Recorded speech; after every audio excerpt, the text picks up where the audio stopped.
que le Paris Defense and Strategy Forum, l'ACADEM, créé le 26 octobre dernier, organise les 13 et 14 mars prochains la première édition de ce forum stratégique international centré sur l'Europe.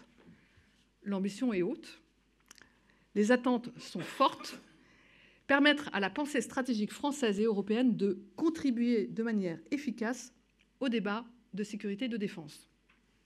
C'est précisément pour en parler que le général de corps d'armée Benoît Durieux, président de l'Acadème, nous rejoint aujourd'hui. Général, c'est à vous. Merci beaucoup, Madame la Directrice. Bonjour à tous. Je voudrais effectivement vous dire quelques mots sur ce forum. Aujourd'hui, chacun l'a en tête, je crois. Ça fait plus de 2 ans que la Russie a agressé l'Ukraine. Ça fait un peu moins de 6 mois que le Hamas a attaqué Israël. Et non seulement le monde d'avant, le 24 février 2022 n'est plus, mais je crois que le monde du printemps 2022, celui où nous pouvions peut-être considérer que ce serait qu'un mauvais moment vite oublié, n'est plus non plus. La Russie apparaît objectivement comme un péril pour l'Europe et ça survient dans un monde où les repères se brouillent. Le brouillage des repères, ce sont les déclarations de Donald Trump. C'est la conséquence des moyens nouveaux de l'intelligence artificielle pour la désinformation. C'est un monde où de nombreux pays trouvent normal de ne pas condamner l'agression russe. C'est un monde où la violence politique se banalise, les attaques du Hamas, mais aussi les nuages en mer de Chine, les attaques cyber. Alors, face à cette situation, je crois que tout le monde partage cette opinion. L'Europe, les pays européens doivent agir et ça a été le sens des propos du président de la République il y a quelques jours. Agir, c'est agir ensemble et c'est décider ensemble. Et ces décisions doivent se nourrir de nos réflexions et de nos débats. Et je crois que nous ne ferons rien, chacun d'entre nous, chacun d'entre nos pays, sans avoir compris les préoccupations de nos partenaires, de nos alliés dans les domaines politiques, militaires, économiques. Ça a été l'objet de la création de l'Académie de défense de l'école militaire, créée le 26 octobre dernier sous la présidence de Sébastien Lecornu, le ministre des Armées. C'est l'objet de ce débat dynamisé par cette fédération de 23 désormais organismes de recherche, de réflexion, de formation sur le site de l'école militaire qui veulent aussi contribuer au débat européen, voire le dynamiser. Et c'est ça l'objet du Paris Defense and Strategy Forum que nous organisons les 13 et 14 mars prochains à l'école militaire. Alors, le thème, vous l'avez rappelé, Madame la Directrice, c'est celui de l'Europe à la croisée des chemins. Et nous voulons, à travers ce forum, contribuer à une vision de l'Europe que la France porte, une vision de l'Europe ambitieuse, la vision d'une Europe qui est un acteur stratégique mondial, une Europe qui s'intéresse bien sûr à l'Ukraine, qui est sans doute au premier rang de nos préoccupations, mais aussi une Europe qui s'intéresse à la Méditerranée, une Europe qui s'intéresse à l'Afrique, une Europe qui s'intéresse aux régions Indo-Pacifique, et cela dans tout le spectre des grands sujets de la défense nationale, les sujets militaires bien sûr, mais aussi les questions économiques, industrielles, numériques, informationnelles. C'est la raison pour laquelle, durant ce forum, nous allons parler du contexte stratégique. Je crois que nous devons avoir une analyse partagée de ce contexte, des principales questions de stratégie. Que faire?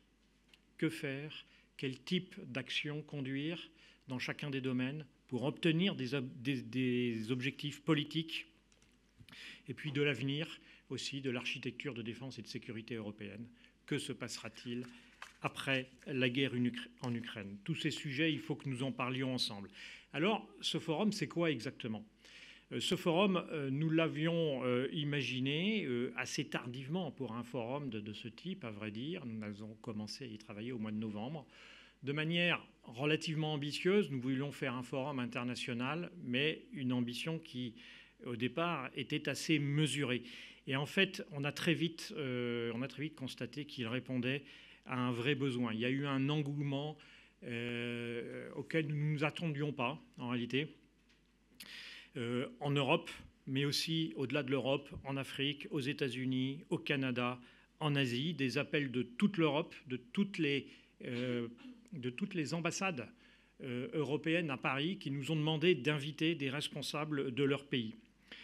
Je crois que ce sera en réalité le plus important, l'événement le plus important organisé sur ces thématiques à Paris depuis très longtemps, et certainement l'événement le plus important organisé à l'école militaire dans toute son histoire récente.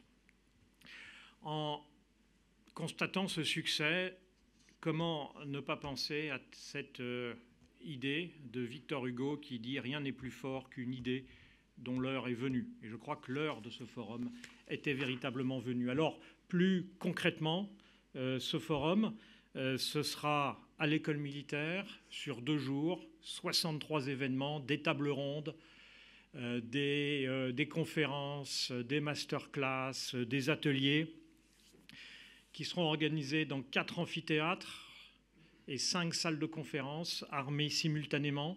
Ce sera des occasions de rencontres dès mardi soir à l'occasion d'une icebreaker en bon français, d'une soirée de gala le mercredi soir autour d'une reprise du Cadre noir de Saumur et de la garde républicaine, parce que quand on parle défense nationale, le patrimoine, c'est également extrêmement important. Ce seront 215 intervenants, parmi lesquels, bien sûr, tous les grands responsables français de la défense, qu'il s'agisse naturellement du ministre des Armées qui ouvrira ce forum, mais aussi du CEMA, des chefs d'état-major, du DGA, du directeur général de la gendarmerie nationale et des grands patrons de l'industrie de défense.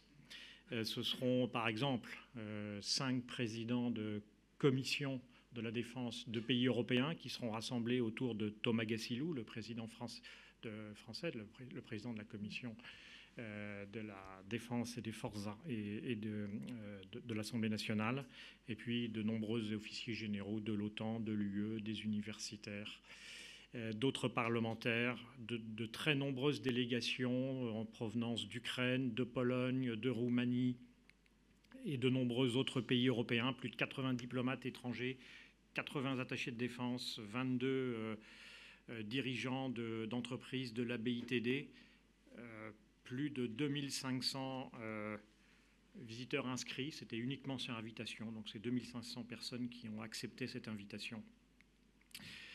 Il y aura également un salon du livre. On mettra en évidence, qui sera l'occasion de promouvoir des auteurs français dans le domaine de la stratégie, un showroom, des rencontres avec les auteurs, etc. Également un certain nombre d'événements ou une sorte de chaîne YouTube qui diffusera pendant les 2 jours des interviews d'un grand nombre de participants et d'intervenants. Voilà, alors nous aurons l'occasion d'accueillir de très nombreux journalistes. Je crois que plus de 60 journalistes, et encore c'était le chiffre d'il y a 3 jours, sont aujourd'hui inscrits. Nous accueillerons bien sûr tous les journalistes qui voudront suivre cet événement. Je les invite à prendre contact avec Alexia Graff, la directrice de la communication du forum, qui est au premier rang et dont vous avez sur l'écran les coordonnées. Voilà. Je serai évidemment très heureux d'accueillir vous tous aussi ici qui représentez les services de communication du ministère ou d'autres institutions.